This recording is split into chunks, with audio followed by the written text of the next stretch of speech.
Selamat siang Tribuners, saat ini Anda menyaksikan berita terkini Lampung bersama dengan saya Mutiara. Kami akan menyajikan informasi menarik dan terkini untuk Anda dari berbagai daerah di Provinsi Lampung.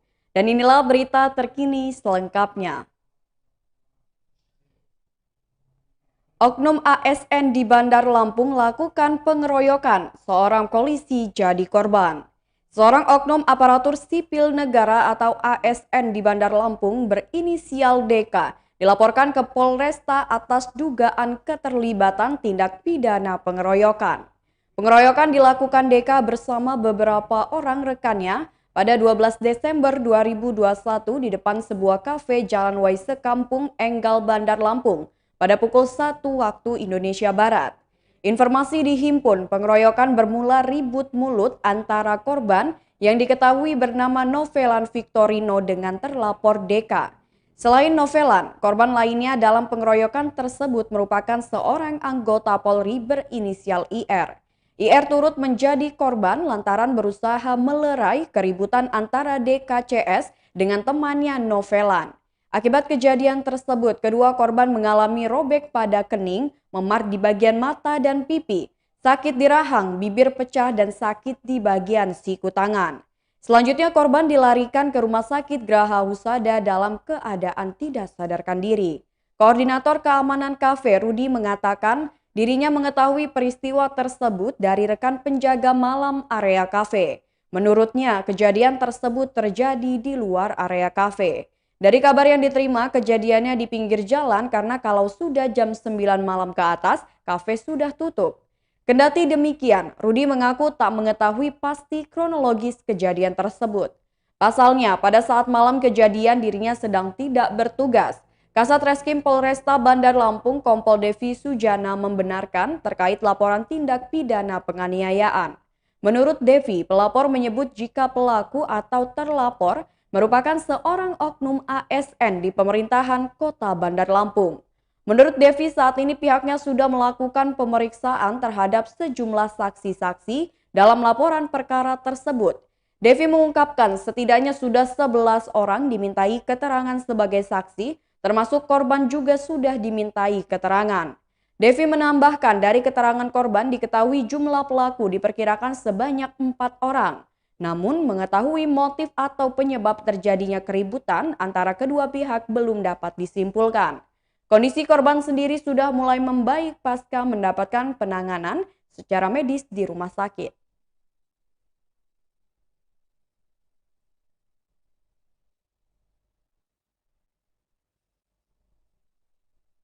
Berita selanjutnya, Pemkot Metro akan laksanakan vaksinasi COVID-19 untuk anak usia 6 hingga 11 tahun.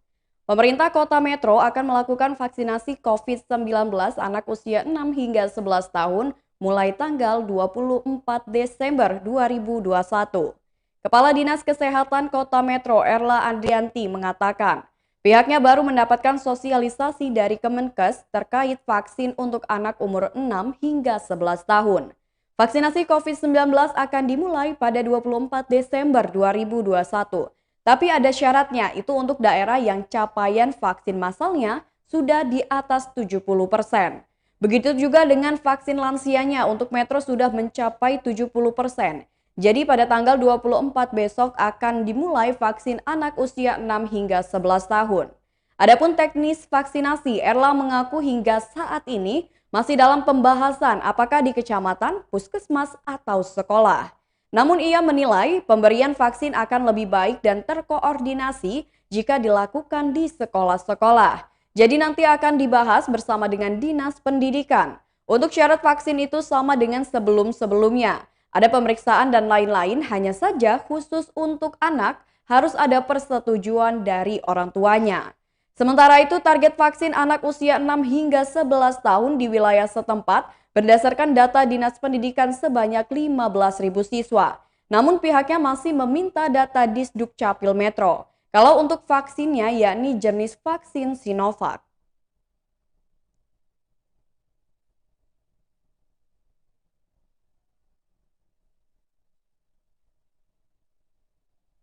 Berita selanjutnya, Koperasi TKBM Pelabuhan Panjang buka suara terkait tuntutan sejumlah buruh. Koperasi Tenaga Kerja Bongkar Muat atau TKBM Pelabuhan Panjang buka suara terkait aksi unjuk rasa sejumlah buruh yang menuntut pembayaran tunggakan BPJS Ketenagakerjaan. Ketua Koperasi TKBM Pelabuhan Panjang Agus Sujatma mengatakan, beberapa hal yang dituntut peserta unjuk rasa. Ada beberapa hal yang mereka tuntut antaranya mengenai persoalan tunggakan BPJS terhitung dari Desember 2017 sampai dengan saat ini.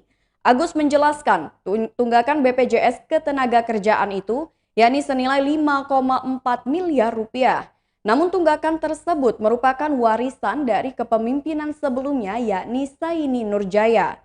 Kendati demikian, pihaknya akan tetap berniat untuk menyelesaikan masalah tersebut. Karena bagaimanapun juga bentuknya ia dan pihaknya adalah pengurus dan harus bertanggung jawab. Bahkan menurut Agus pihaknya juga telah melakukan negosiasi bersama BPJS guna pelunasan BPJS Ketenagakerjaan. Pihaknya meminta klaim itu dibuka karena kalau tidak maka dana koperasi yang pihaknya miliki akan tersedot untuk membayar utang BPJS tersebut. Mengenai mosi tidak percaya terhadap keabsahan kepengurusan Koperasi TKBM, Agus menyatakan dirinya terpilih secara demokratis. Pengukuhan kepengurusan juga dilakukan langsung oleh KSOP Panjang pada Juli 2020 di Hotel Sahid Lampung. Adapun hasil negosiasi yang berhasil disepakati, di antaranya bahwa tarif bongkar muat di Pelabuhan Panjang berakhir pada tanggal 24 Oktober 2021. Sementara UMP baru terbit pada tanggal 1 Desember 2021. Koperasi TKBM akan membahas mengenai tarif bongkar muat dalam waktu dekat bersama APBMI Lampung dan SPTI. Kemudian, Koperasi TKBM akan membayar tunggakan iuran yakni sebesar 1 miliar rupiah dengan catatan kepesertaan anggota dalam kondisi aktif dan mendapatkan manfaat kepesertaan serta dapat melakukan klaim. Sedangkan untuk premi bulan berjalan dan jumlah angsuran akan dibicarakan secara khusus dengan BPJS Ketenagakerjaan.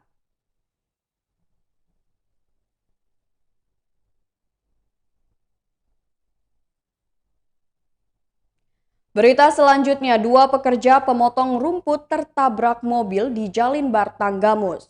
Dua pekerja pemotong rumput di tepi jalan tertabrak mobil minibus di Jalan Lintas Barat Ruas Pekon Gisting Atas, Kecamatan Gisting, Kabupaten Tanggamus. Menurut Kasat Lantas Polres Tanggamus AKP Jonifer Yolandra, dari peristiwa tersebut pihaknya langsung melakukan olah tempat dan kejadian perkara kecelakaan. Kecelakaan lalu lintas antara kendaraan Toyota Innova dengan nomor polisi BE1895ALB menabrak dua orang di Jalan Lintas Barat, Pekon Gisting Atas, Kecamatan Gisting. Ia menambahkan tidak ada korban jiwa dalam kecelakaan tersebut. Kedua korban hanya mengalami luka dan dalam kondisi sadar. Keduanya yakni Firwanto berusia 39 tahun warga desa Gunung Rejo, Gedong Tataan Pesawaran mengalami luka lecet di bagian lutut dan kondisi sadar. Lalu ada Heri Suyanto yang juga merupakan warga Gedong Tataan mengalami lecet pelipis mata kiri, memar dada sebelah kiri, lecet ketiak depan kiri yang sempat dirawat di Rumah Sakit Panti Sicanti Gisting. Kedua korban merupakan pekerja pembersihan rumput di Jalin Bartanggamus. Tidak ada korban jiwa dalam kecelakaan tersebut, keduanya hanya mengalami luka ringan. Ia menjelaskan kronologi kejadian bermula dari mobil Toyota Innova yang dikemudikan oleh Firda Mura berusia 45 tahun warga Pekon Pardasuka, Kecamatan Wonosobo. Mobil tersebut melaju dari arah Pasar Gisting menuju Kota Agung. Saat tiba di lokasi diduga pengemudi mobil mengantuk sehingga kendaraan tidak terkendali. Dan mobil lalu berhenti setelah menabrak pagar rumah warga. Akibatnya kendaraan tersebut keluar jalur ke arah sebelah kanan pengemudi sehingga menabrak dua orang yang saat itu sedang berjalan di bahu jalan.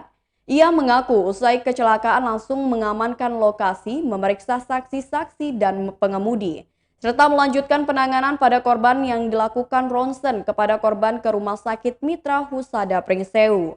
Menurut Yono, warga sekitar, ia mengetahui kecelakaan saat mendengar 3 kali suara benturan.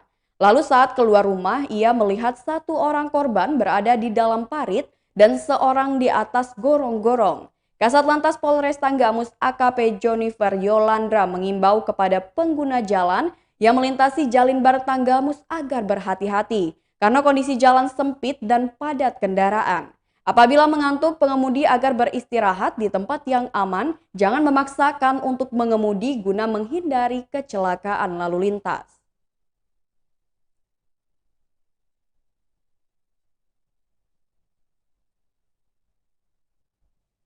Berita selanjutnya, hukuman 8 tahun penjara oknum polisi pelaku perbuatan asusila ajukan banding.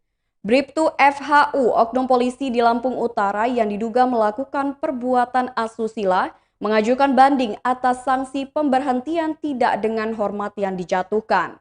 Sidang kode etik digelar Bib Propam Polda Lampung di Rutan Kota Bumi secara tertutup pada Selasa 14 Desember 2021. Sebelumnya Pengadilan Negeri Kota Bumi telah memvonis tersangka Bribtu FHU yang bertugas di Satuan Sabara Polres Lampung Utara dengan hukuman 8 tahun penjara. Kasih Propam Polres Lampung Utara, Ibtu Joni Charter mengatakan, Bipropam Polda Lampung telah memvonis tersangka dengan PTDH, namun tersangka melakukan upaya banding. Sementara itu, keluarga korban meminta tersangka dijatuhi hukuman yang setimpal. Diketahui Bribtu FHU meruda paksa seorang tenaga kesehatan di Lampung Utara. Ia menjemput korban di puskesmas lalu membawanya ke hotel. Setelah mendapatkan keinginannya, pelaku mengantar korban kembali ke rumahnya.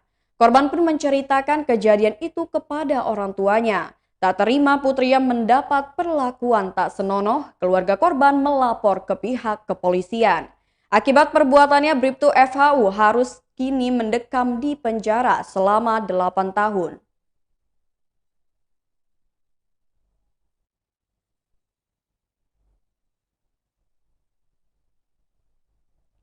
Berita selanjutnya, 3 pelaku pencurian alat cetak genting di Lampung Tengah diamankan polisi. Satuan Reserse Kriminal Polres Lampung Tengah tangkap 3 orang pelaku pencurian alat cetak genting kodok milik seorang warga di Gunung Sugi akhir November 2021 lalu. Ketiga pelaku yang diamankan yakni Panji berusia 21 tahun, Rido berusia 23 tahun, dan BS berusia 17 tahun. Semuanya merupakan warga Kecamatan Gunung Sugi. Mereka ditangkap di kediaman masing-masing pada Kamis 9 Desember 2021 lalu. Kasat Reskrim AKP Edi Korinas mewakili Kapolres AKBP Oni Prasetya menerangkan, ketiga pemuda pencuri alat cetak genting kodok beraksi di Tobong, tempat cetak genting milik korban Supri di Kampung Banjarsari pada Selasa 30 November lalu. Setelah dilakukan penyelidikan dan mendapatkan keterangan saksi-saksi dan korban, aksi pencurian itu dilakukan ketiga pelaku.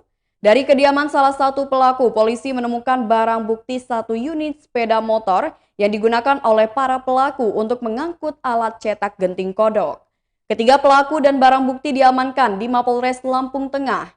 Mereka dikenakan pasal 363 KUHP dengan ancaman 7 tahun penjara. Korban Supri mengatakan alat cetak genting kodok miliknya dicuri saat korban sedang beristirahat siang memproduksi genting di belakang rumahnya. Saat korban akan melanjutkan pekerjaannya, alat cetak genting kodok miliknya sudah tidak ada di tempat. Dan pelaku sempat melihat ada 3 pemuda yang pergi dengan mengendarai 1 sepeda motor. Sementara para pelaku mengakui perbuatannya melakukan pencurian alat cetak genting kodok milik Supri. Barang bukti kemudian telah dijual oleh ketiganya dan uang digunakan untuk berfoya-foya.